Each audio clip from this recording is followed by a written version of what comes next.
Hello, everybody. We were just saying that it seems like weeks ago that we did this, but it's only a fortnight. And the next one, of course, will be on the 28th of this month, and it's our special topic will be sea songs. Now, my contribution to that is minimal because Martin's been organising it and he will be chairing it. But I can recommend that you go onto YouTube and watch the Marsh family singing "We're Not Singing Any Sea Song, Any Sea Shanties," which is my contribution. If you haven't checked out the Marsh family, you haven't lived. Their parodies of songs are very funny. Anyway, so after that, yes, of course, on the 28th is the sea songs, and then on the April the 11th. We would normally have a meeting, but we won't be having a meeting because the week after that is the first day of our conference, which goes on for 3 Sundays running, 18th and 25th of April, 2nd of May. So try not to get confused, people. We have the next meeting, as I say, is in 2 weeks' time, as usual. And then the next one after that is 3 weeks. But then you get the bonus of 3 in a row. Go to the website if you are confused, and it will explain everything. Steve? Yes? Can I just add the customary warning that next time it's our clocks that change? Yes. And we go forward. That's right. We go forward an hour. Spring forward. So by next time, we'll be in summertime. Okay. So today we have Lewis, Felicity, and then a plethora of Martins. Martin Nail first, and then Martin Graebe. As usual, we'll have questions at the end. And I've not said this for a while. Please keep your questions brief and keep them to questions rather than telling us what you already know, because we always run out of time for the chat at the end. So please behave yourselves. So we're going to go to Lewis first of all, who has some cuckolds or cuckolds yes, for us.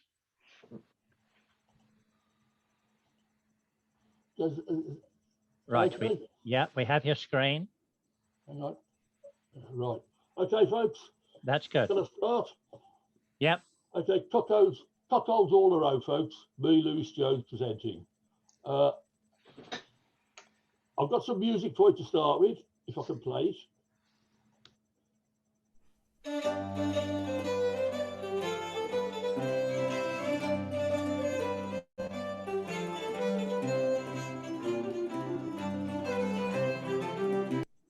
Yeah, that was Cockholds all a row. It's a play for dads, for 2 couples. There's nothing in it to suggest feminine infidelity. Playford's tune title is echoed in this broadside, Cockholds all a row, on your screen now, dated between 1685 and 1688. Here the specified tune is Ladies of London, quite different from the tune of Cockholds all a row. The text of the broadside is similar to some others. It begins with a spoof summons to all henpecked and hornified tradesmen to report at Cockholds Point for a day of unpaid labour, namely repairing the public highways so that their wives can travel freely about in their adulterous frolics. There then follows a song on the same theme. Hang on, where are we? Yeah, okay, no, hang on, no. That's right, yes, I think that's right, yes. Okay, now Cockholds Dream is a male-centred concept. A man and never a woman is the victim. Broadsides often commend the beauty and sexual desirability of the female, but they rarely censure, in fact almost never censure, her morals, because her infidelity is not depicted as her fault, but as a husband's fault, because the concept of cuckoldry is predicated upon another concept, that the wife is the property of the husband, and that his property rights over her are violated if he is cuckolded. Thus, in the 17th century, it was a game played between men and women, men and men rather. It was depicted as amusing to everybody except the cuckold. Since the wife had no equivalent property rights over her husband, she could never be the victim. She's not usually even depicted as an adult responsible for her own actions and thus subject to moral blame. It's the husband's fault. It's him who's inadequate in bed, old, infirm, effeminate, stupid, or negligent. He does not have his wife under proper surveillance and control, or whatever. Now, this this song here, if I can get it to play, is an example of that. Oh, hang on. In Westminster there is a wife, a very noble dame, and she does live a merry life with sport in Venus' game. But yet her name I will conceal, though she does backwards fall. She does transgress her marriage bed, and that spoils all. Yes, sorry. Yes. Yes. In this song, as you can see, what happens is the sorry, I've got the wrong one. It's not going well, is it? Hang on.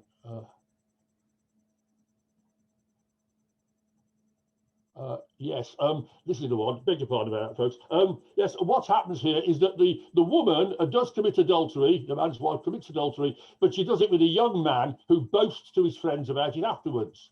And she's not subject to moral blame, but what she's subject to is censure and ridicule because she chose the wrong person. There you see. But yet the youngster, he did not do well. Ah, silly fool that he must kiss and tell. She may thank herself the business is so bad. Play with a man, not with a telltale lad.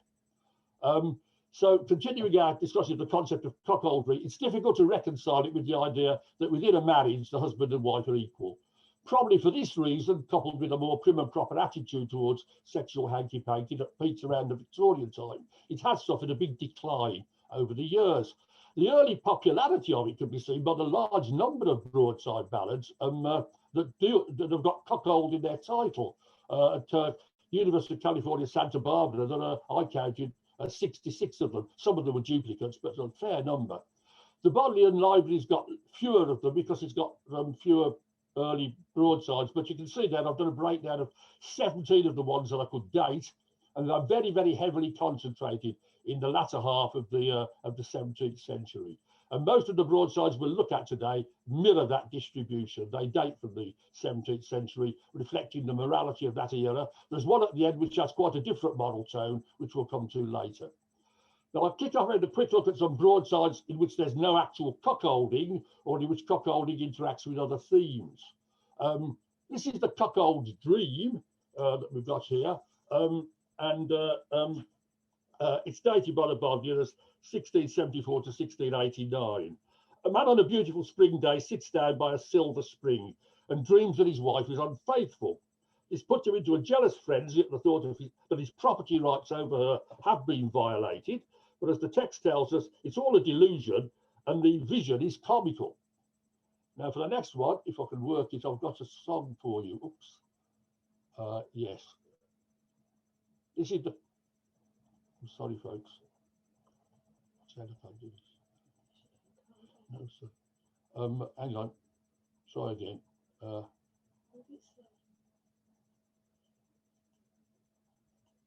Of all the birds that haunts the woods, the water. Sorry, I'm sorry, folks. I'm clouding this up.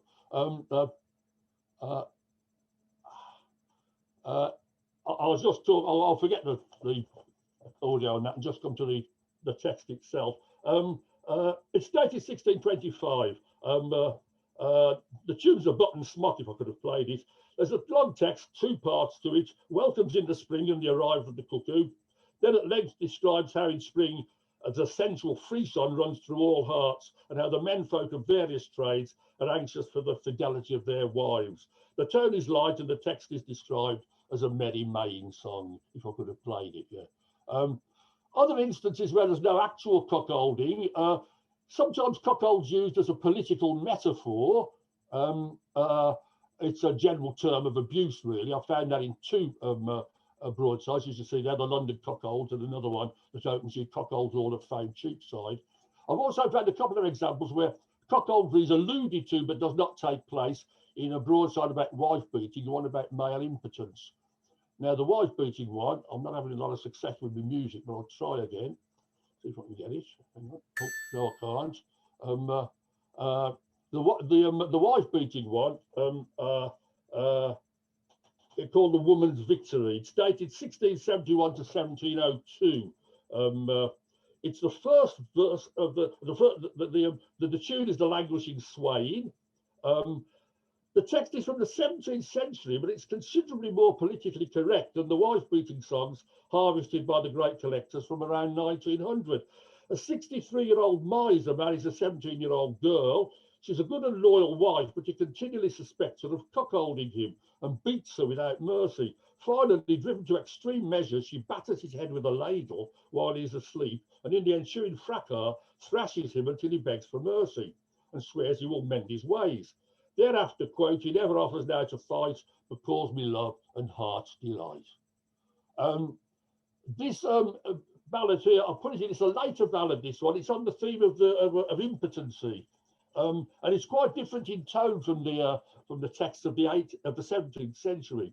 I could find no date for it, but it appears to be from the 19th century. Unlike some 17th century texts here, the impotent husband is not old. He's young and handsome. He can handle a rapier. In a 17th century text, he would have been an old man and his wife would have been young, and it would have been a subject for mirth. But here it's quite, the tone is quite sad, and at the end of it, the young wife would see no way out of her predicament other than to cuckold her husband with another man. Okay, that brings us to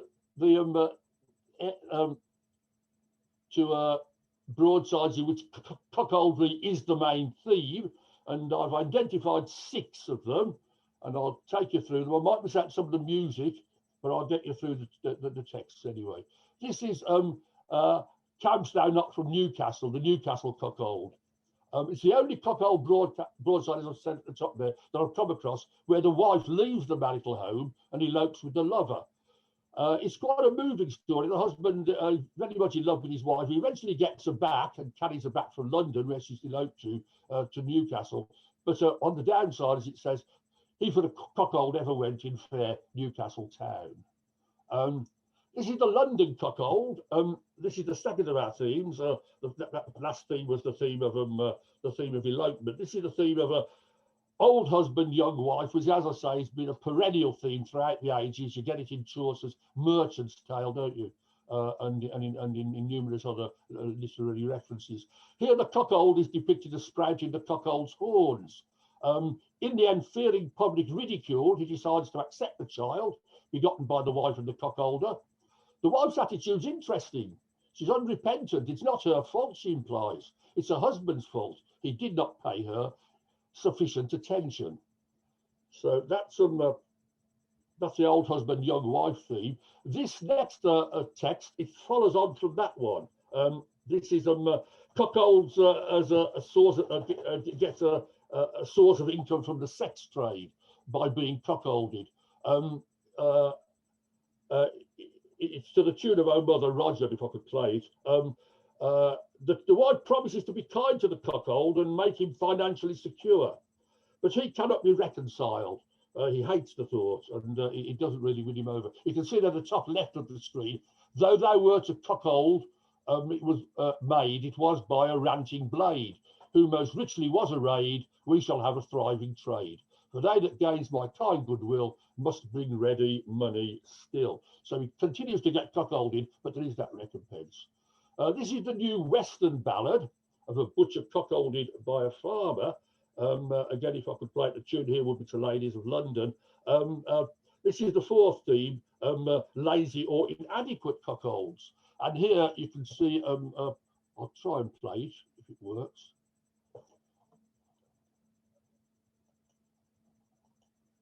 No, I can't seem to get it to work. I'm sorry. No, I'll just read it out then. The lady who's got to sing it, the bit at the top left, but I'll read it. A farmer of Taunton Dean down the west had a wife most obliging and witty, acute with her tongue, and whenever she was dressed was thought to be wonderful pretty. But the good man was so lazy in bed that he often neglected to touch her, which made the good woman place horns on his head by the help of a lusty young butcher.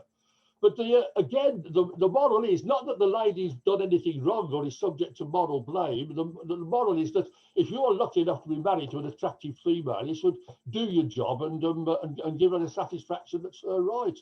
Or otherwise you'll a neighbour is sure to take your place and do your job for you.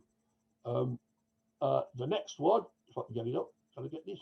It's not going for me today, is it? Hang on, folks. Oh, the whole system seems to fail. What's going on, Jane? Hang on. Yes. Okay, now, yeah, I've done it. Yeah, this is about Whitholes.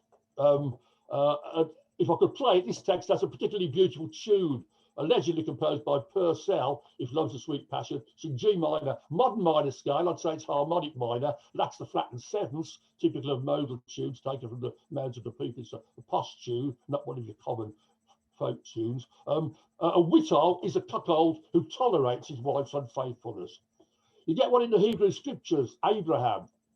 He presents his wife Sarah as his sister and offers her as a concubine, first to the Pharaoh of Egypt and then to Abimelech, king of Gerar. In this particular text, there are 10 men of different trades in a tavern and all accept but bewail their wife's adulteries.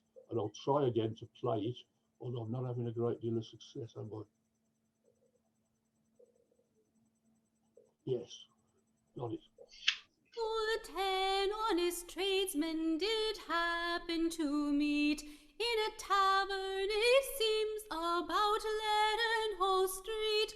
One a brewer, a baker, a cook and a tailor, with a turner, a goldsmith, a merchant, a sailor, nay, a doctor, a surgeon, which opens the vein. These was good honest tradesmen, all Cuckolds in Graebe. Yeah, okay.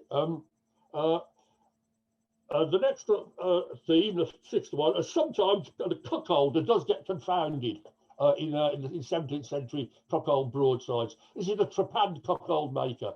To the tune, if I could play it, of Oh Mother Roger. A man attempts adultery with his neighbour's wife. She makes an assignation with him and then tells her husband.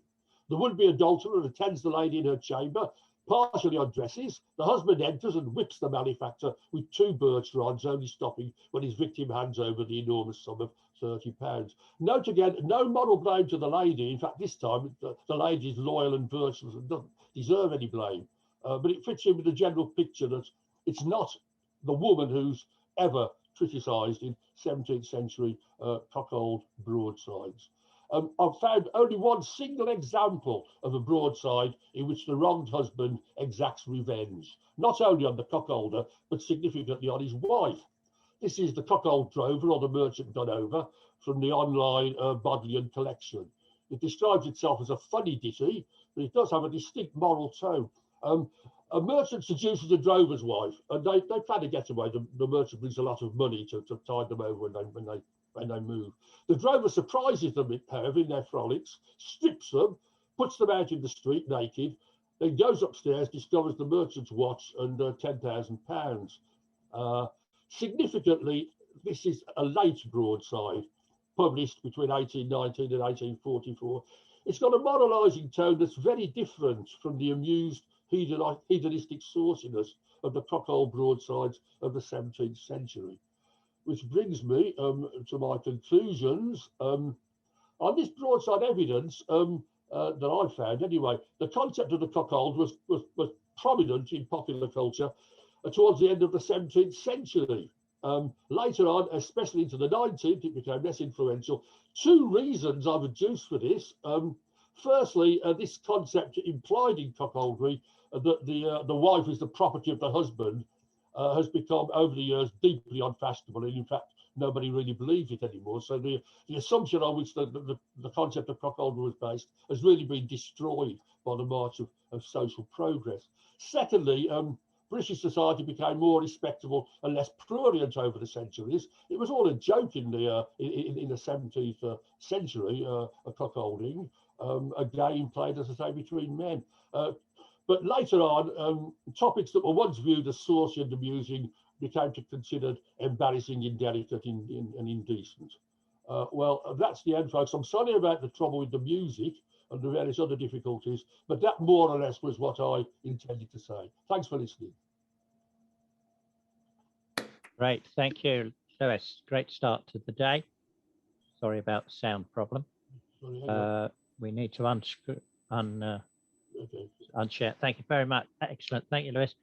Now, I often say that these Sunday afternoon sessions of ours, a sort of theme emerges as we go through the day. And at the end of the day, I think, good heavens, that was almost as if we planned to have a theme.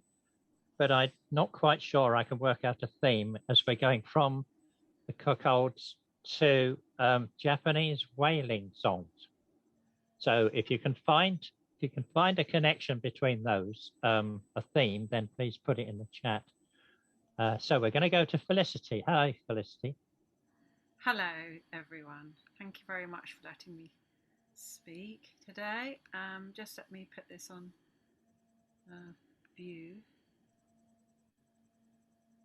Yeah. Can you see that all right? Yeah, that looks good. Okay, lovely. Thank you.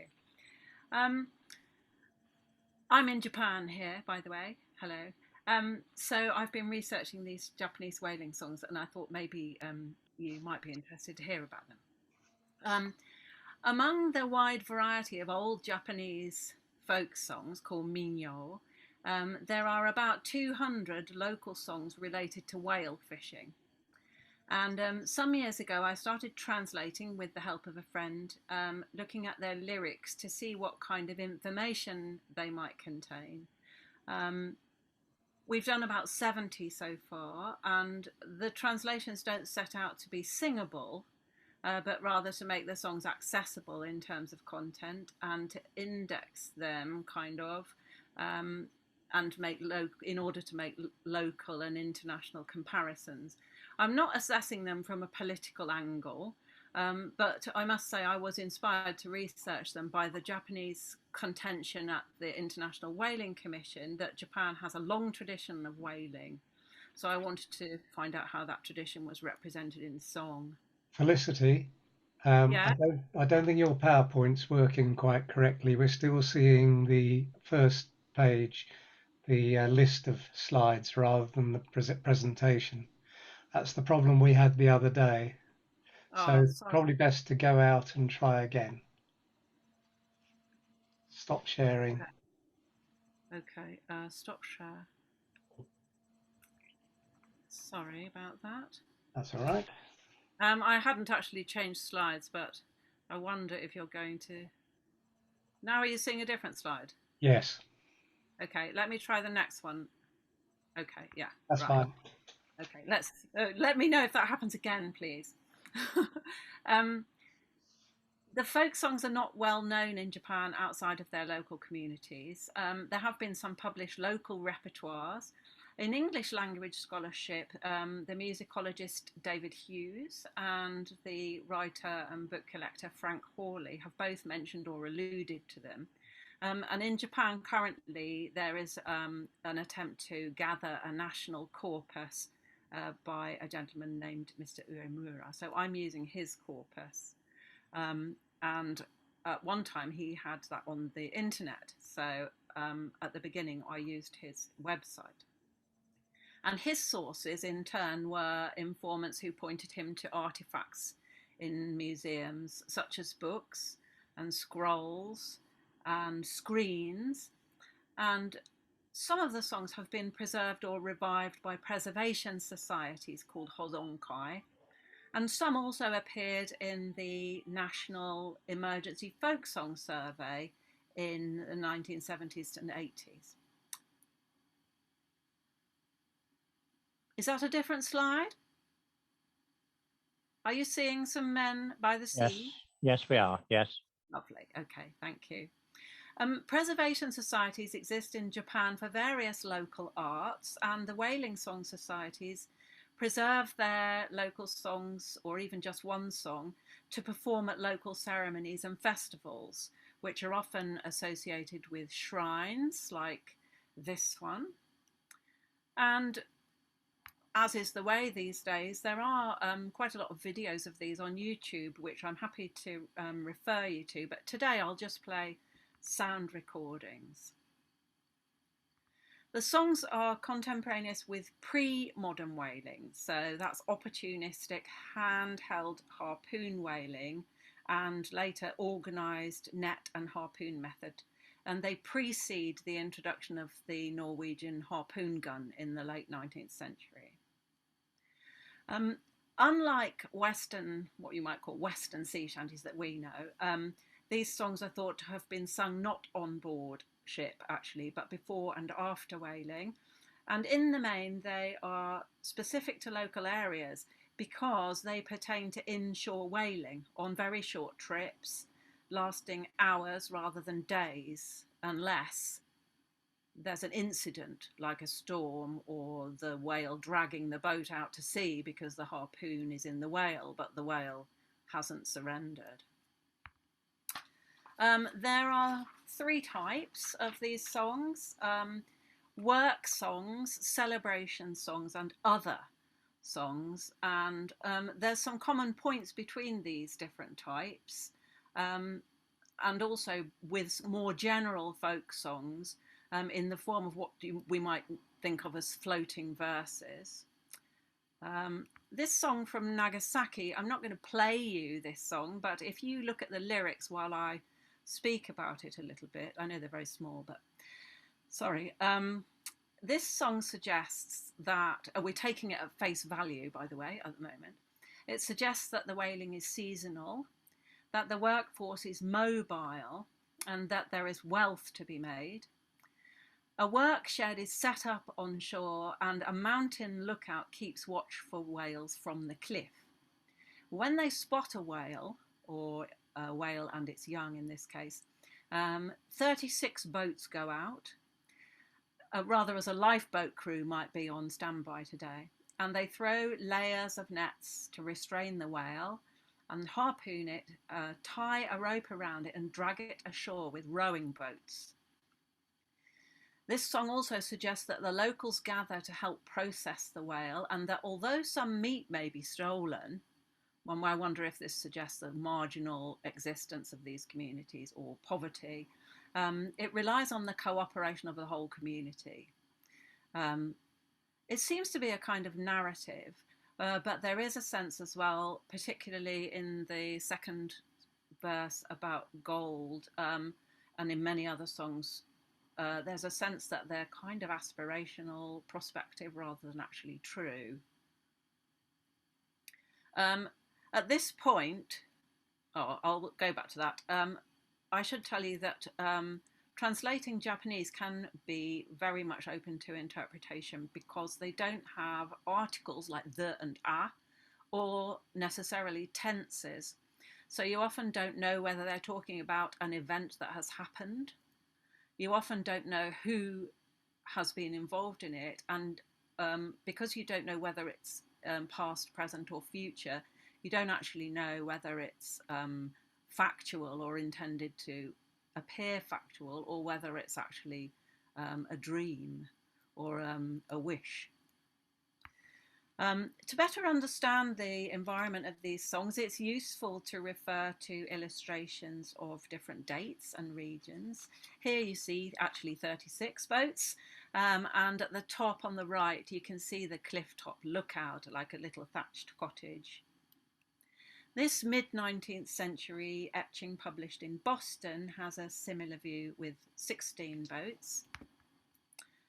Here we can see the netted whale with the harpooner, the harpoon sticking up just near the whale's tail.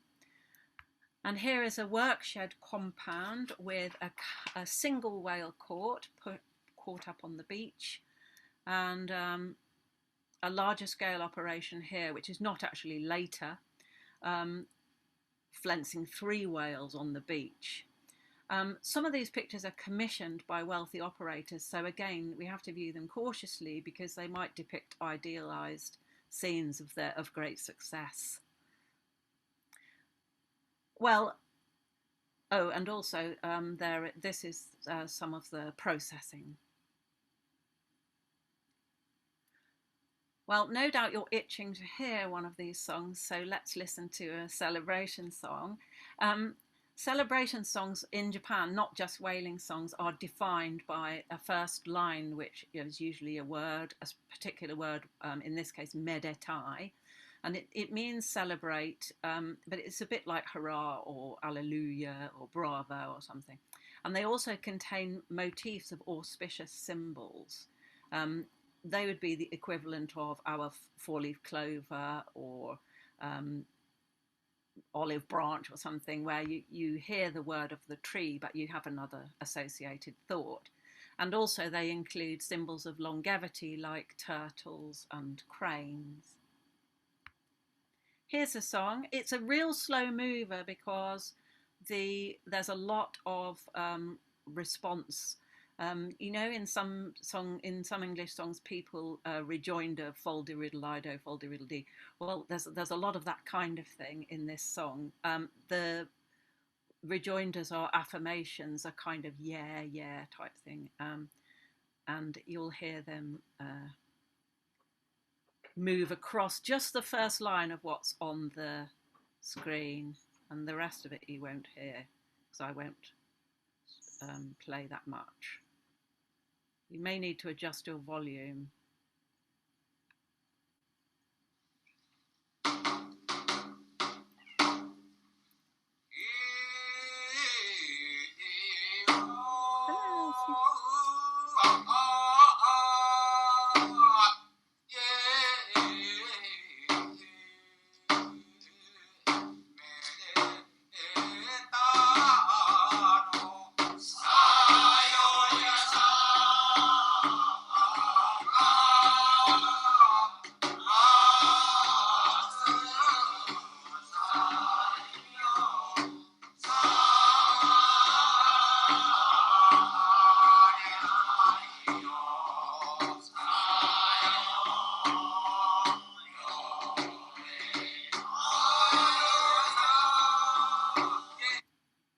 Okay, so you just heard them sing one sentence and they worked their way through that really slowly.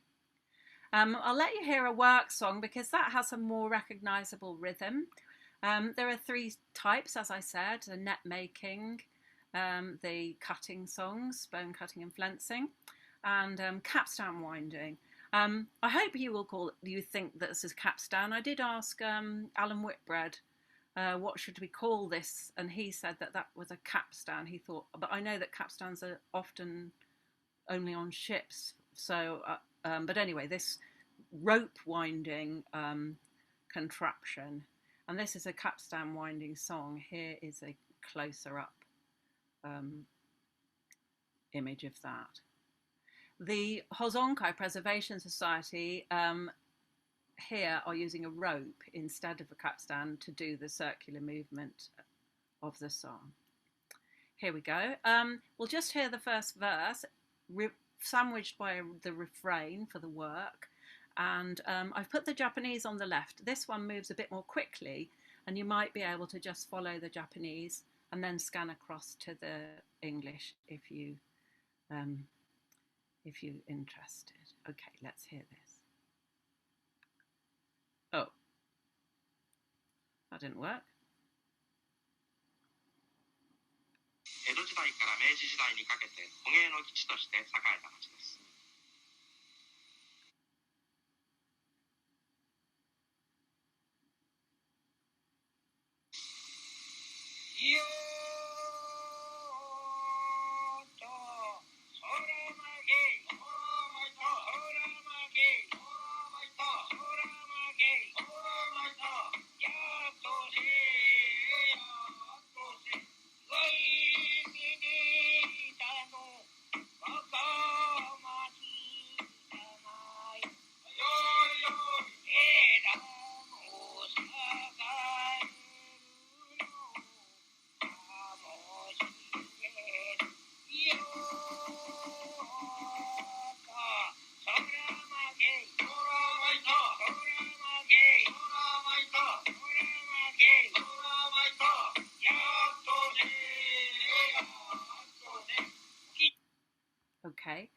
So they were actually singing those celebratory verses within a work song, and you also find that work songs use similar verses to each other, but they fit them into different shaped structures. For example, these words like in the sea we catch the whale, on the beach we cut the whale, the master in the workhouse counts the money, are in both songs, but the structure and rhythm is different.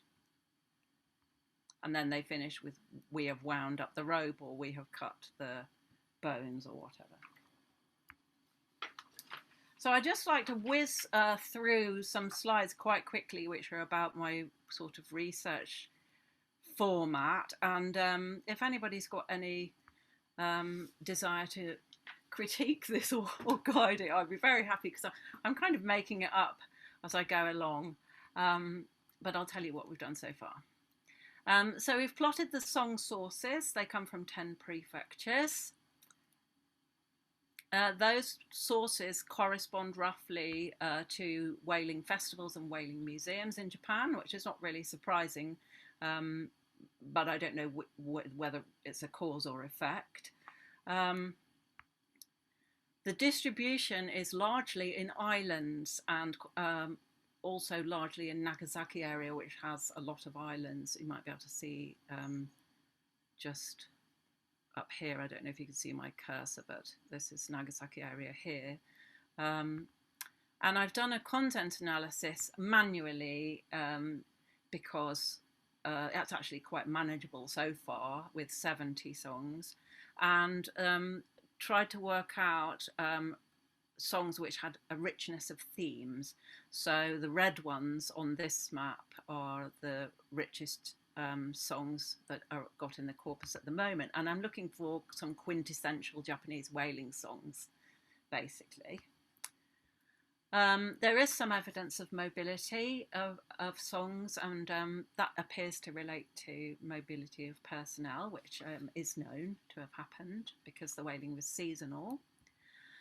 All of the songs contain themes of practices and attitudes, even short songs or long songs. They all contain parts of both.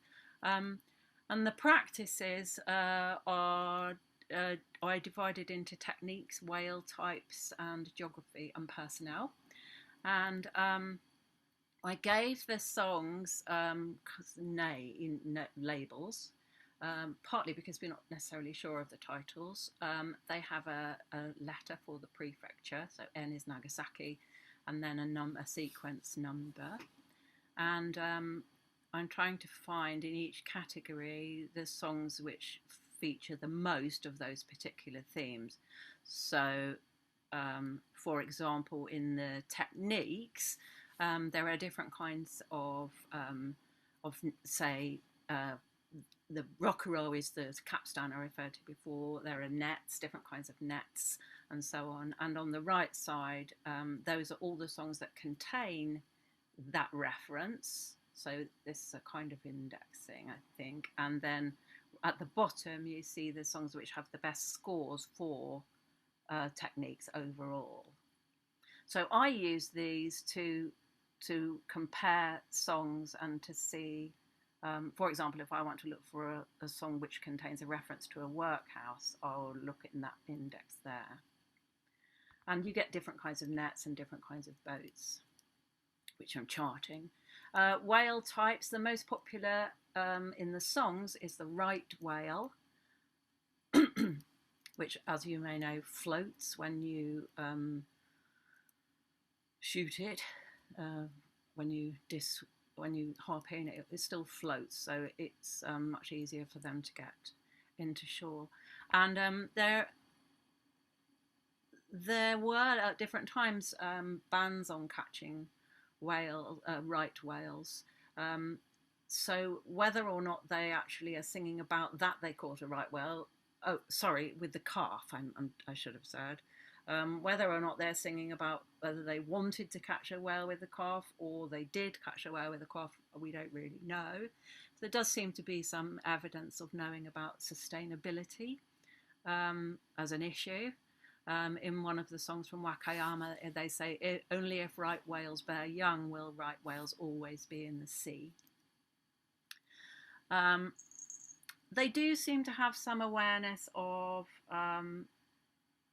outside of Japan. They sometimes sing of being the best in 3 countries, best of the 3 countries. That would be China and Korea. Maybe they were competing for whales, or maybe that's a more general kind of competition.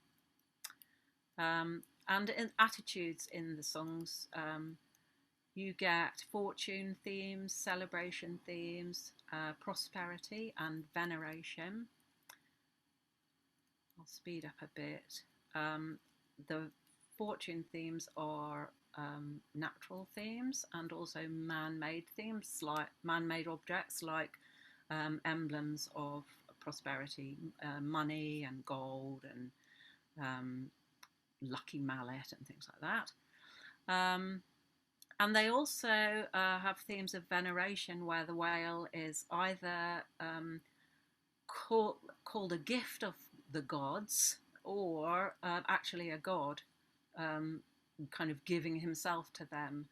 And there's also several mentions of the whale being the ghost of a drowned person coming back to help out their village. So what's not in these songs is just as useful, I think, as what is in them.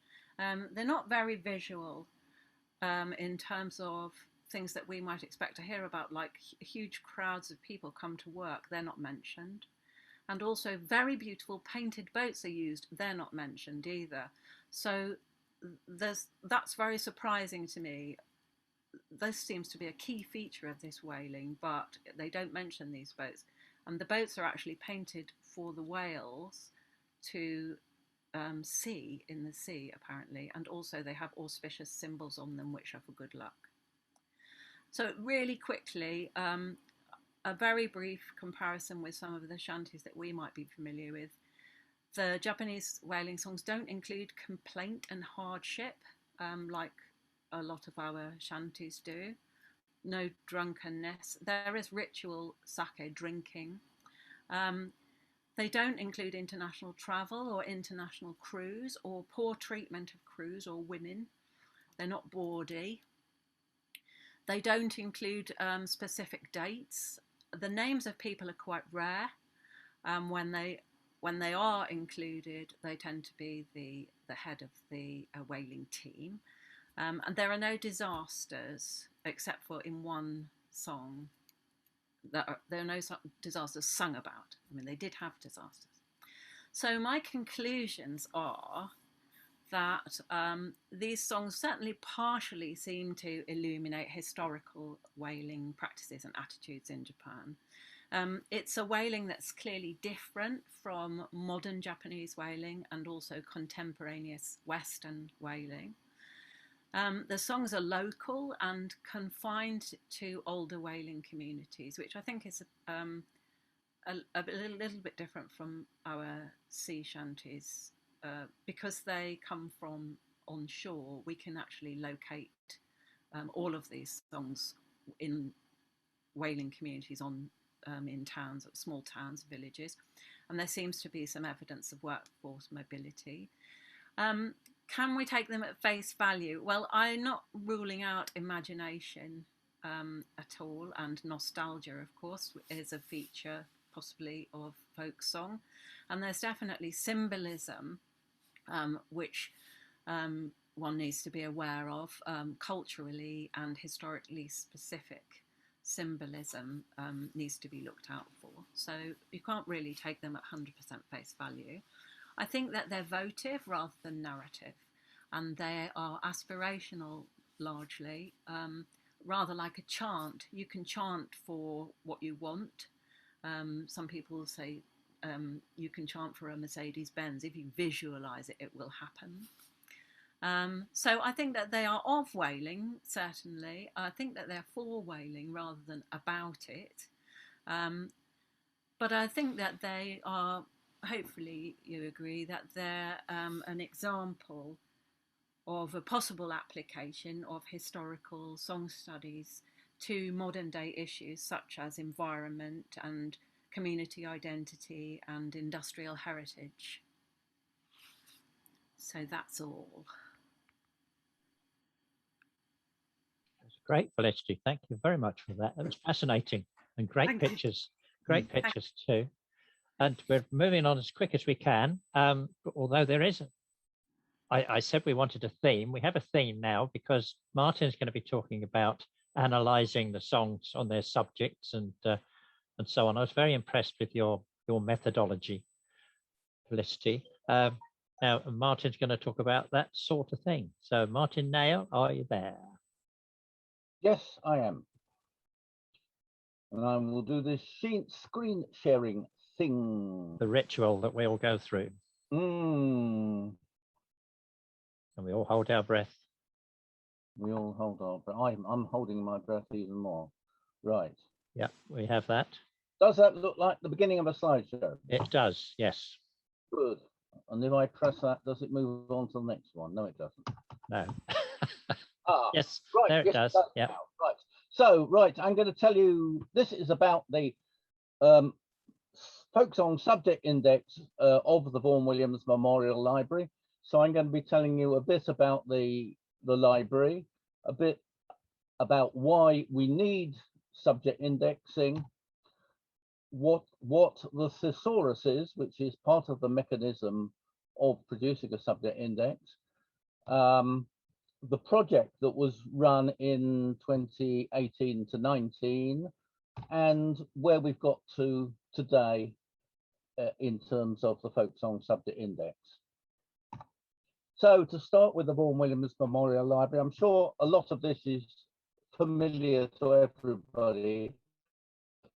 There may be some people who need a bit of reminding of some of these things. It is the library of the English Folk Dance and Song Society at Cecil Sharp House in London. It's a library and archive of folk song, folk dance, folk tunes, related folklore, related non-folk arts, and importantly social history, which is the context for folk song studies as a whole, I think.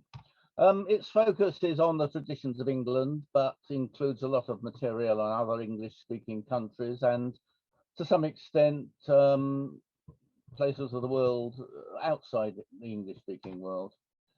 The library contains about 35,000 printed items, which is not just books and periodicals, but is things like broadside ballads. It is a multimedia library and contains a lot of audio and audio-visual items, from wax cylinders and shellac records through to latest digital formats. 10,000 photographs-ish, and very importantly, 280 linear meters of archival material. Thanks to a number of funded projects over the years, the library's website contains a very large quantity of digitized content, especially of manuscripts of songs collected in the late 19th and earlier 20th centuries by the well-known, well, some the well-known and some not very well-known collectors. And those digitized archival content have been catalogued and indexed, so you can search for songs by title, by first name, the place it was collected, the singer, the collector, all sorts of bits of data that you can search on. And of course, you can find multiple versions of the same song linked by route numbers. However, there was a gap in what the library was offering in this field, and that was illustrated by this statistic here, which says that about 30% of the inquiries received by the library were songs by subject or by type. The sort of thing is not captured by indexing titles and names of singers and round numbers and all that sort of stuff. That doesn't help you find things on a particular subject. So what the decision was that what the library needed was a folk song subject index. And the idea of a subject index is it would be a publicly accessible online index to allow finding and retrieval of folk songs by subject, that it would also function as a sort of master index of songs. So we would have a synopsis, notes on the history, notes about authorship or period of composition, on all the sort of factual stuff that relate to that particular song. And again, through using the round number, forming links to all the other variants of the song in the other folk song indexes on the VWML site. Now, one thing that people sometimes say when you talk about subject indexing is they say, well, why don't you just digitize it all? You can have just extract keywords from the full text of the songs, and that's your subject index. Well, that doesn't work. And that is because we're not dealing with a scientific paper on chemistry where the terminology is pretty controlled. What we're talking about is songs which aren't using factual, natural language all the time. They are poetical, allegorical, imaginative. And even when that's not particularly the case, natural language is full of synonyms and probably more importantly, partial synonyms. Text searching will rarely identify overall themes of a song, or indeed of anything. And text searching does not link semantically related terms. So you can't, the fact that if you look up flowers, it doesn't necessarily get you all the songs on roses. So what we have to use is what is in the jargon is called a controlled indexing vocabulary. And that controlled vocabulary is housed in a structure known as a thesaurus. And a thesaurus is a controlled list. So when indexers are indexing, they do not have a free choice of terms, though it can always be added to.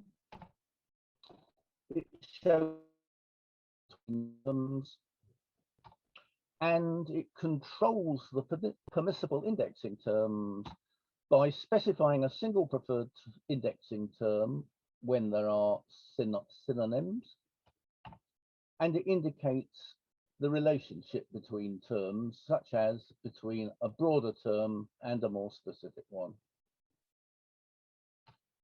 So, starting with preferred and non-preferred terms, the jargon the thesaurus uses to say used or used for.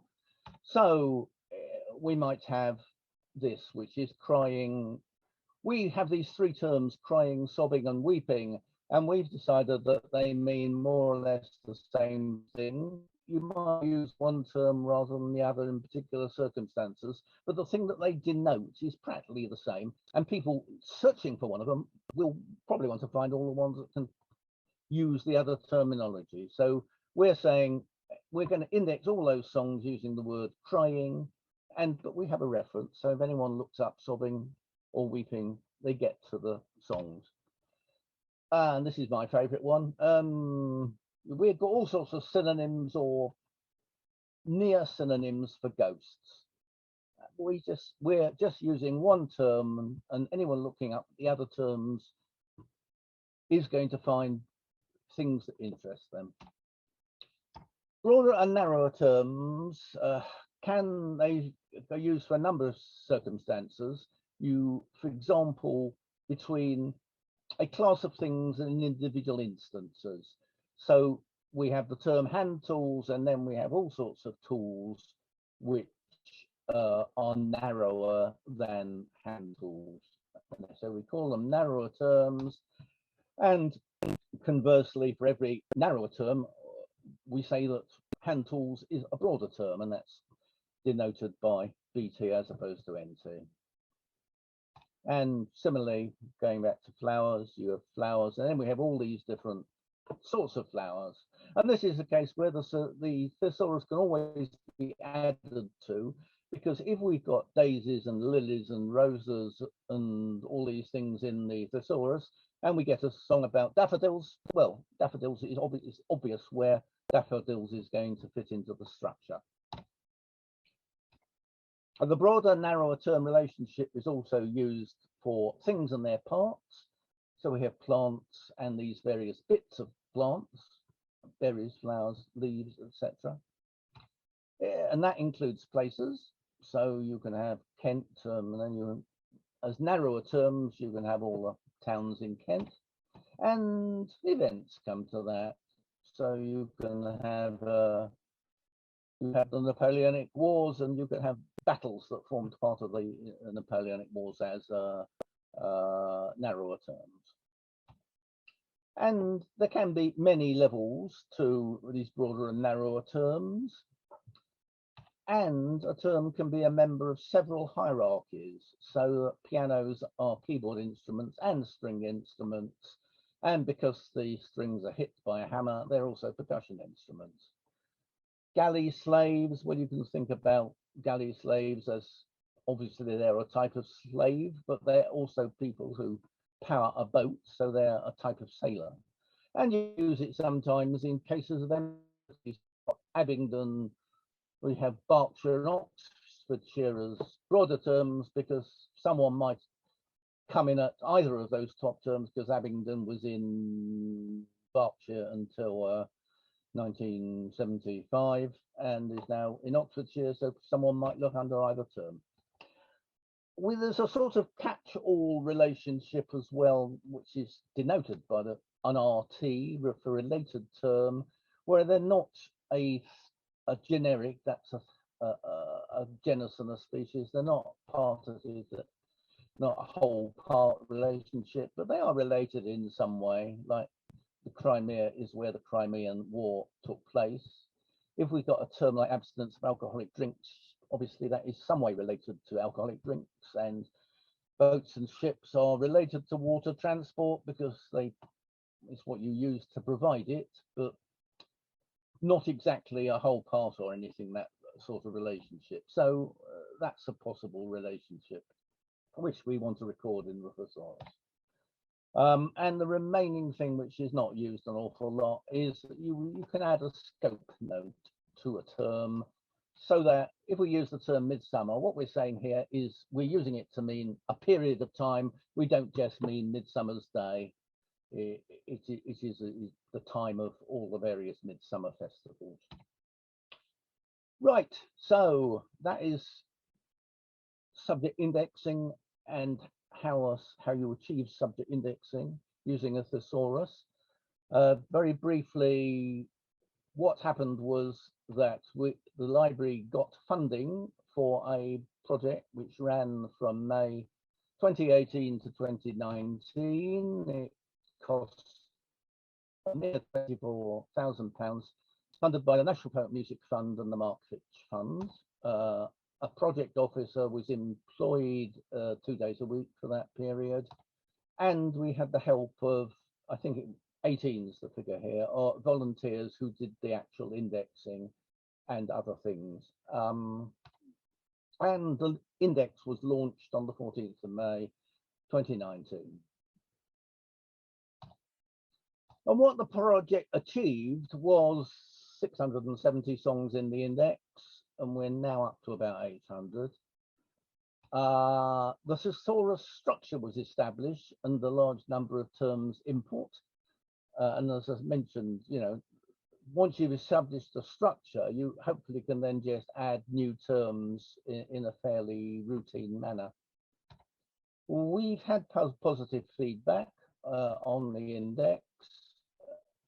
we haven't done a sort of proper survey, as it were, but we do get positive feedback, and staff find it useful for responding to inquiries, because as I said earlier, this library does get a lot of inquiries about songs on a particular subject, and this is the one tool, apart from staff knowledge of the collections and so on, that enables us to answer those queries.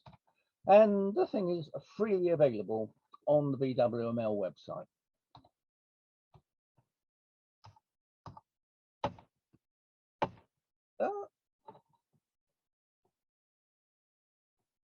Sorry, I'm having difficulty here making this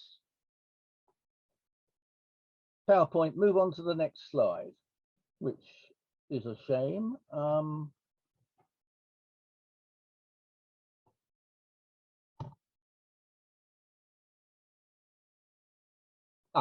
Right, decided to let me move. Yes, caveats. There are some caveats about the index. It is very much a work in progress and currently containing a limited number of entries. If you're familiar with the Roud index,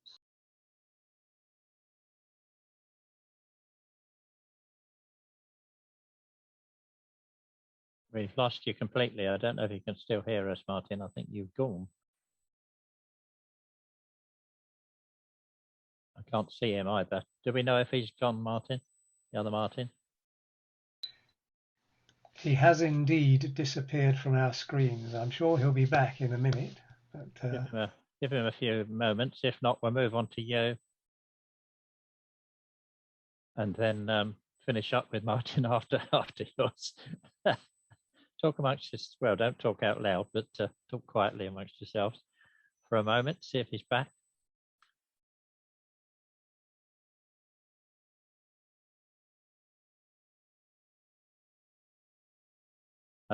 I love the fact that we could hear him hitting the keys harder and harder as things didn't move on. I've been there myself. There's nothing else you can do but hit it harder.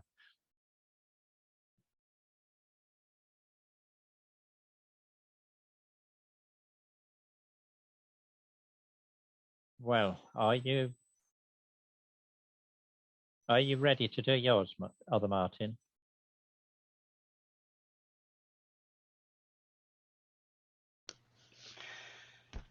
Yeah, if you would like to move on. I think we'd better, otherwise we don't know how long it's going to be before Martin number one gets back to us. Okay. All right, yes. Other Martin, Martin number 1 or 2, as the case may be. Number 1 or 2. Yeah. Okay, let's start by sharing the screen.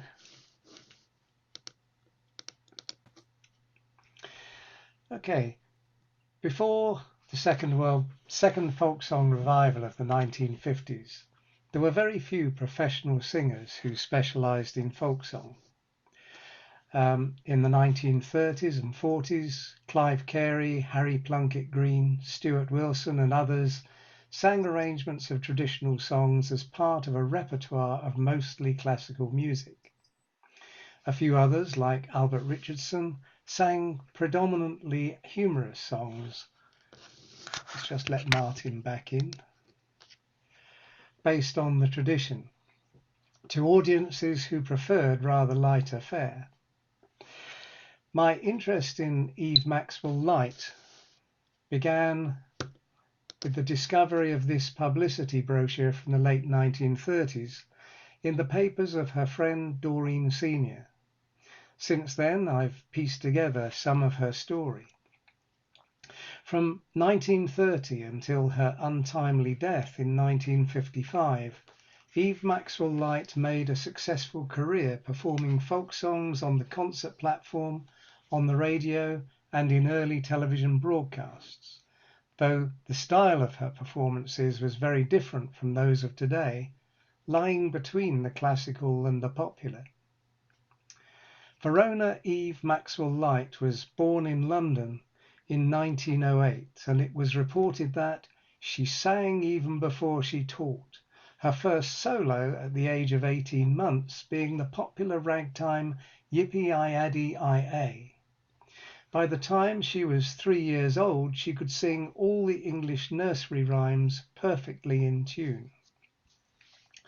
She was proud to claim that her great-grandfather, Henry Maxwell-Lyte, had composed the hymn Abide With Me. Maxwell-Lyte came from a privileged background, and her name appeared frequently on the lists of those attending society weddings. Like other young women of her time and class, she was presented at court as a debutante. In the changed society after the First World War, there was no longer a barrier to women of her class entering the musical profession, so she became a professional soprano in her late teens, performing a range of classical material. Her performances can be tracked through hundreds of advertisements in national and local newspapers, and an idea of the content of her concert program can be formed from reviews. She appeared several times on London stages, but many of her performances were in small towns and village halls, and she frequently performed at charity events and for schools. In the early 1930s, her repertoire shifted in favour of older songs, and she frequently appeared in costume. There's a short film of her performing in The Street Cries of Old London, made by Pathé in 1931, and if time permits, I'll show it to you at the end of the talk. Maxwell-Lyte also added a number of the songs collected by Cecil Sharp in Somerset to her repertoire, and joined the English Folk Dance Society, and over the years she appeared in several concerts at Cecil Sharp House. In 1932, she gave a recital of songs at London's Aeolian Hall entitled Traditional Songs of Many Lands. For this recital, she adopted a style of performance that was to become her trademark, that of what was described at the time as a disseuse, that is, someone who acted the songs she presented. She adopted a dress for her performances which incorporated a very full skirt with a contrasting lining, which enabled her to take on an appearance appropriate to the song she was singing. The Nova Scotian folk song collector Helen Creighton reported that there were set ideas about how folk songs should be sung, and I was told that in England purists objected to the beautiful costume she wore. We loved it, and were fascinated by the way she used her voluminous skirts for a shawl at one time when she impersonated an old woman, and to cradle a baby when she sang a lullaby. The recital was considered a success, though the reviewer in the Times had some reservations, saying, "There is no art more dangerous than that of tricking out folk songs into a sophisticated entertainment." Her approach appears, however, to have been a winning formula with the audiences for her concerts, and the majority of reviews were favourable. In July 1938, Helen Creighton was surprised and delighted to hear songs that she'd collected performed by Maxwell-Lyte in a radio broadcast. Creighton wrote to her saying how much she'd enjoyed the performance and put her in contact with her English co-collector Doreen Senior, a teacher and a trained musician who'd met Creighton in Nova Scotia in 1932 while teaching folk dancing in Halifax. The two women had been out collecting songs together, and Senior noted the tunes of the songs they heard with such success that she returned in subsequent years. So Senior arranged several Nova Scotian songs for a performance by Maxwell-Lyte in London in November 1938. Then, in January 1939, Maxwell-Lyte began a long tour that took her all over Canada, finishing in Halifax in March, where she gave a recital of traditional songs of all nations for the large and critical audience of the Halifax Ladies Music Club, which had been organised by Helen Creighton. The concert included 5 songs from Creighton's collection. When war broke out in September 1939, Maxwell-Lyte worked as a volunteer, helping to fit gas masks to children. But she then became involved in a full-time capacity with CEMA, the Council for the Encouragement of Music and the Arts, giving concerts all over the country. The Times recorded that she sang to audiences in air raid shelters while bombs fell overhead, in rest centres for the homeless in the devastated cities, at midnight and in the small hours to night shifts of factory workers, and to lonely communities of evacuees in remote villages. She journeyed, ate and slept as best she could and worked hard. It's said that in 1 year she gave 360 concerts.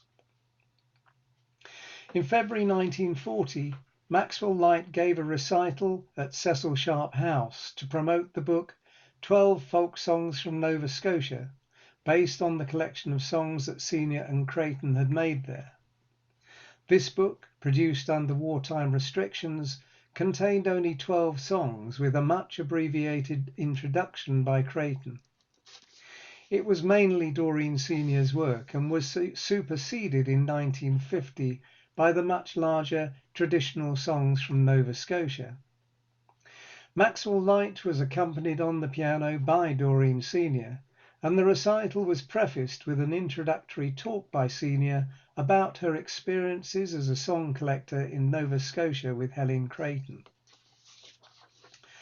Maxwell-Lyte had appeared on television for the first time in 1934, even before she'd made a radio broadcast, a reflection perhaps of the highly visual nature of her performance.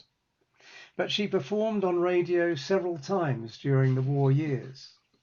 Television was suspended immediately war broke out, and Maxwell-Lyte made her first post-war appearance in the medium in February 1947 with Ernest Lush at the piano for a recital of English folk songs. Her appearance on radio in the post-war period included a regular slot singing folk songs during Children's Hour on the BBC's Home Service. On New Year's Day in 1948, she married Sidney Saunders. They'd met before the war, but he'd been taken prisoner and spent several years in a German prison camp. An accountant by profession, he was a gifted pianist and now became Maxwell-Lyte's regular accompanist. The birth of a son was announced in April 1949. Maxwell-Lyte suffered periods of illness but continued to tour. In 1955, she and her husband made a very successful visit to South Africa. After returning to England, they went on a motoring tour in the French Alps, taking with them Eve's sister, Margaret, known as Meg, who'd become an actress. On the 31st of August, their car left the road and struck a tree. The 2 women were fatally injured and died in hospital in Grenoble shortly afterwards. Sidney Saunders, who was driving, was injured but survived. Eve Maxwell-Lyte was then 47 years old. The accident was reported widely and there were a number of obituaries published. The Times, a newspaper that had not always been kind about her performances in earlier days, carried 3 separate items about her, which were more appreciative of her art. In one, the reviewer reflected on his personal experience of her. The radiance that Eve Maxwell-Lyte brought to the concert platform was not just a stage technique. It was a reflection of her own gay and loving personality, and whether she was before an audience or among friends, one always felt a spontaneous give and take of warmth and sympathy. The courage and steadfastness which underlay her charm made her friendship something to be treasured. It was a unique pleasure to spend an evening in her home and hear her running through a pile of folk songs at random, her lovely clear voice accompanied on the piano by her husband. The same reviewer wrote the obituary in the Journal of the EFDSS for an audience that was more likely to hold strong views about ways of singing folk songs. There are widely differing schools of thought about the interpretation of folk songs, ranging from the purists who would refrain from any attempt to reproduce a song outside its authentic setting, to the singer who merely uses it as a variation of a repertoire, without any attempt at understanding or feeling for the circumstances which gave it birth. For Eve, a folk song was something organic, not to be imitated so much as relived, and even developed to give enjoyment to those for whom the original form would have been no more than a museum piece. 65 years after her death, Eve Maxwell-Lyte is nearly forgotten. The British Library Sound Archive has just this one recording of her singing. But while I was waiting for them to transcribe it, COVID struck. I've tried to buy a copy of just one example track from them, but I can't do that without the permission of the copyright holder, Argo Records, who've long since been swallowed up by the Universal Music Group. Emails to various offices of UMG have got no response at all. The VWML do not appear to have anything by her. It's just possible that the recording that Maxwell-Lyte gave to Helen Creighton may be in the Halifax archive, but they cannot locate it. So, if anyone comes across a recording by her, I'd be delighted to hear from them. This style of performance in a liminal space between art, music and folk is long gone, and many of the more classical performers such as Stuart Wilson and Harry Plunkett Green are as dead to us as the Victorian and Edwardian singers who trod the boards before them.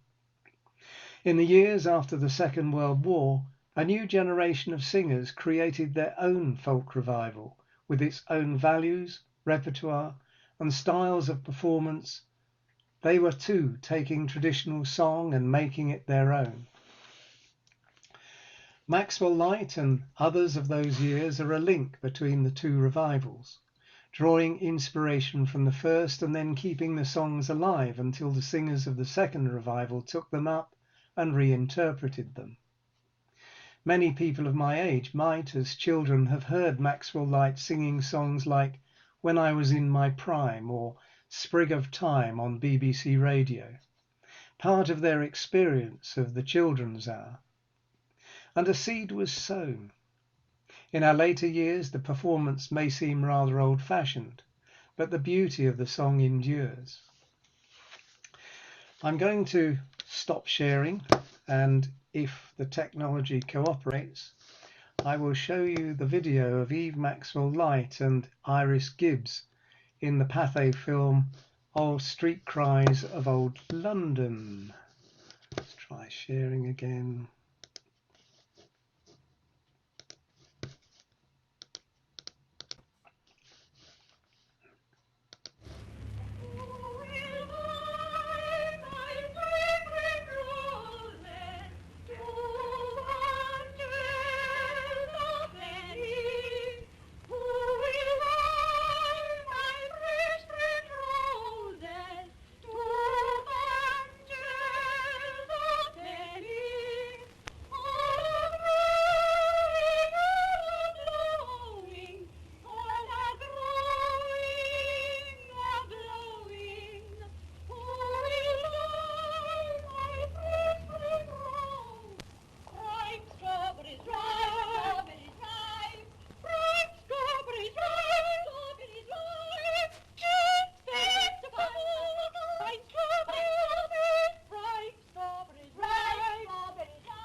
I should have said perhaps that, oh, let's go. I should have said that the small girl with them was Meg Maxwell-Lyte, Eve's sister, who also died. Should this tactical zoom lens be made illegal? Go away. You might like to look at another clip on YouTube. If not, I'm not going to show it to you now, but if you look at the 1968, the clip of Who Will Buy from the 1968 film of Lionel Bart's musical Oliver, not only will you hear the same songs and see similar costumes, but look out for the long song cellar, which Steve enjoyed greatly. So that's it. Thank you very much. Great. Thank you, Martin. Wonderful. What a wonderful spread of things we've had today. Can we go back to Martin Nail? We have a little bit of time left. Are you there, Martin? Sorry we lost you. Yeah, yes, I am. I'm back. Can you finish off? What was I saying when I crashed out, as it were? Does anyone? Can I go back into where I think it was in the presentation, and you can tell me? Caveats. Caveats. Yes, we have. That's right. Caveats. Okay, caveats. Yeah. Good. Always in favour of a caveat or two. Yes. I can't share screen. I think you need to make me a. Need to make him a host, Martin. What? Co-host him.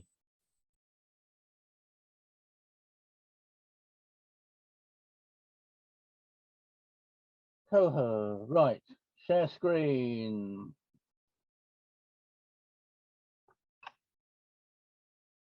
Yeah, we got that. We had this bit. We got this bit. Caveats. Right. The subject index is very much a work in progress. In other words, it only contains a limited number of entries. If you reckon there are 32,000 entries in the Round Song Index, 800 is not a tremendously large proportion. So it won't give you an exhaustive list of songs on a subject, but it will usually produce results which you can then use for further investigation. And it's constrained by the expertise and interests of the indexers, because relying on volunteer indexers, obviously people will index things they're interested in areas where they have expertise, and we want to make use of that expertise. But what that means is what is in the index is not, as it were, a representative sample of songs. It is, as I've said already, really a new way to search for songs, which supplements the existing facilities in the VWML digital archive, where you can search on titles, performers, round numbers, etc. It will identify the main subjects of a song, but also significant concepts mentioned in the song, though we're not really in the business of identifying motifs. It's based on indexing a single and hopefully typical version of the song, normally a full version, but also where we can to note the significant differences in other versions. So this makes it a master index of folk songs, giving for each song it's a synopsis, a history, what we know about its authorship, its relationship to other songs, etc. So to use the subject index, what you need to do is go to the VWML homepage. The URL is there, and I will put it in the chat. And click on Song Subject Index. And that is how you do it. And just one final thing is that if you'd like to help with the if you'd like to volunteer to help with indexing songs, do get in touch with Tiffany Hoare, the Library and Archives Director, and that's her email address there, and I'll put that in the chat as well. So there we are. That's the end of the second part of my presentation. Thank you very much, Martin. And of course, as a librarian, all in favour of all that sort of stuff. So get to it. We need more volunteers because, as Martin says, it really is a work in progress. The more people contribute, the more useful it will be. Now, we do have time for some very quick questions. So Sue's got a hand up. So Sue. Well, two things. One is a little observation to Martin Graebe. I wonder if there were more singers, professional and semi-professional, in the North, certainly who were on the concert stage and broadcasting folk songs. Lancashire is one particular centre, and also Newcastle, because there was regional radio which tended to promote those things. And secondly, a question to Lewis: is there any record in those ballads and cuckolds of riding the stang custom, also known in the South as skimmington or rough music? Does that custom come into any of those cuckold songs? Not in the broadsides that I looked at. No mention of. I've never seen it. No mention of it. No. Okay, thank you. No. Thank you, Sue. Paul Mansfield. Yes, it was for Martin G as opposed to Martin N. And it was to do with the title of your talk, Martin. Unless I missed it, I didn't hear any explanation of this phrase, no art more dangerous. You're muted. You're muted, Martin. Yeah. It was the quotations I read from the reviewer in the Times, saying there's no art more dangerous than that of tricking out folk songs into a sophisticated entertainment. So the Times said that. Yeah, thank you. folk songs as dangerous. I like that. Yeah. Dave Ayres, my next one. Dave?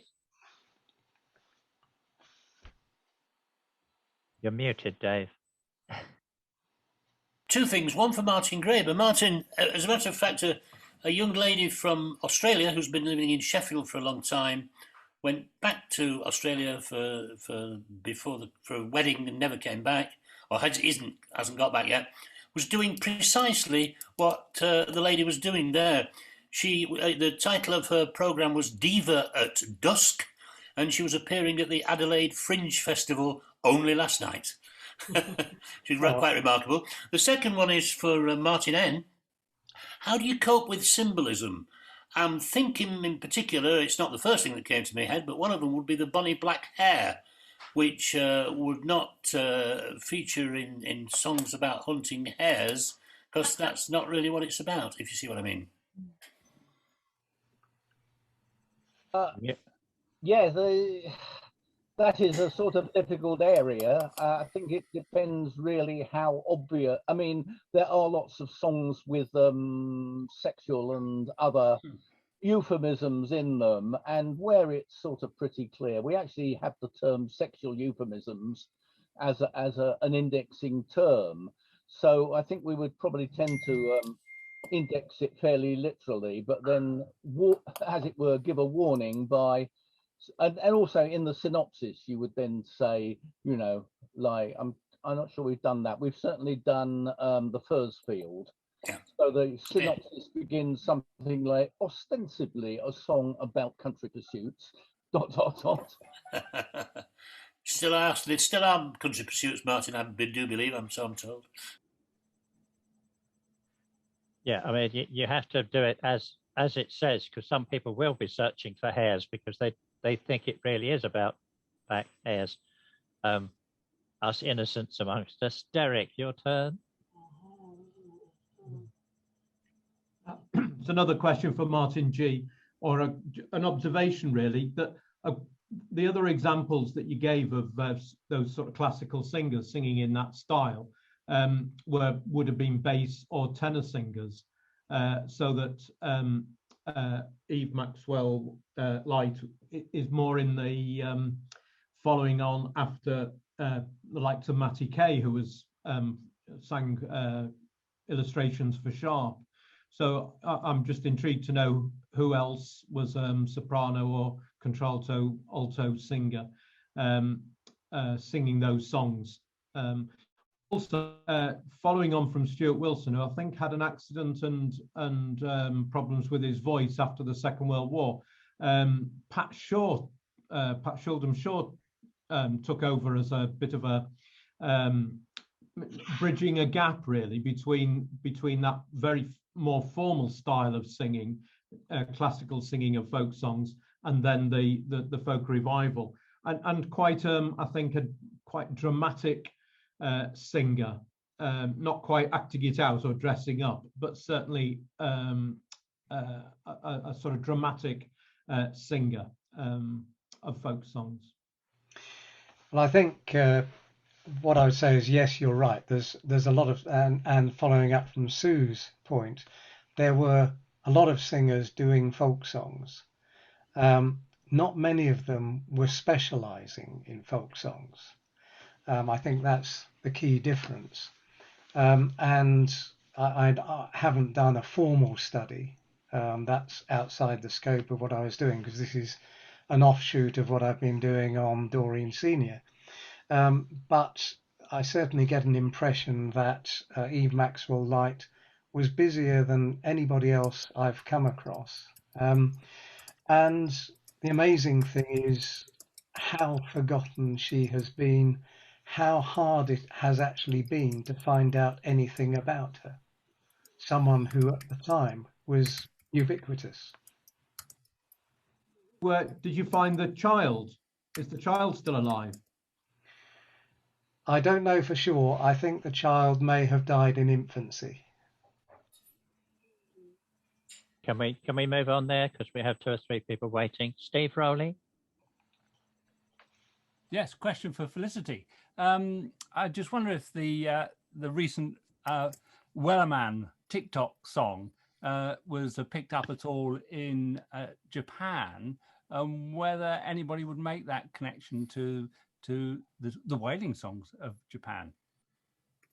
I don't think it was actually picked up here, because a couple of people approached me from different parts of the English-speaking world, having looked for shanties as a result of that TikTok boom. And when I mentioned it to friends here, they said that they hadn't heard of it. We actually have a sort of placeholder shanty group here, which is comprised of an international population, small population, and we thought originally maybe we could have Japanese shanties, but we haven't so far managed to master any of them, so they're not really in the same category. I mean, I think I mentioned that they were that they weren't very international, and the same way I don't think they're really designed for people to sing who don't know where they're going to go. You know, they're quite complicated, aren't they? It seemed to me. Yeah. Thanks, Felicity. John Baxter. Yeah, just 2 things for the 2 Martins. One was about, is there a tradition of singing these folk songs in classical context? Wasn't there the ballad concerts in the 1860s in London, where these were quite formal occasions? And then it struck me that when the other Martin was talking about the subject index, it's very like something, in some ways, it's very like something that's done in science, where they try and engage large numbers of people in identifying, say, galaxies, and people do it almost as a game and feed in the information to a website. And so more than one person does each galaxy, and they use information handling techniques to combine those descriptions and then input them. And they actually have made quite a lot of scientific discoveries that way. And I wondered if that might be an alternative way to think about generating a subject index, is using the power of the power of crowds. Can I chip in on the ballad concerts of the 1860s? They weren't what we would regard as ballads. They weren't traditional songs or folk songs. They were a way of touting the new ballads being written what we would call sort of drawing room, parlor ballad type things. Parlor ballads, I think, is the best term. So they weren't part of our kind of world. They were the popular semi-classical music of the time. But Martin, now, did you want to quickly? Well, I sort of, yeah, I mean, I'm aware of some of those scientific, what do you call them, projects where of crowd sourcing information like that. I mean, I'd say that the folk song subject index, I don't think is on quite that scale, but yes, it's an interesting idea to think about. I mean, I don't think we've got enough data, as it were, being produced or even likely to be produced that you could produce sort of anything automatically like that. But there's an interesting thought. Thanks. Sue, you got your hand up again? Sue Allen, you did have your hand up again. No. Dave, you've still got your hand up. Dave Eyre, is that another question? Sorry, Steve, I'm just taking it down now, or trying to. Okay. Right. On that note, because we've had a lot of trouble, we're ending on trouble like we had all the way through. Thanks for staying with us, everybody, even though we had some technical problems. And thanks again to our 4 speakers who battled valiantly through the vagaries of Zoom. So a round of applause for the speakers, as always. Thanks again. And we will see you in 2 weeks' time, March the 28th. Don't forget the clocks will have changed in the UK. And that will be our sea songs. Not in Japanese, I don't think. Probably in English, but you never know. So thanks again. We'll see you in a fortnight's time. Bye-bye, everybody. Thank you very much.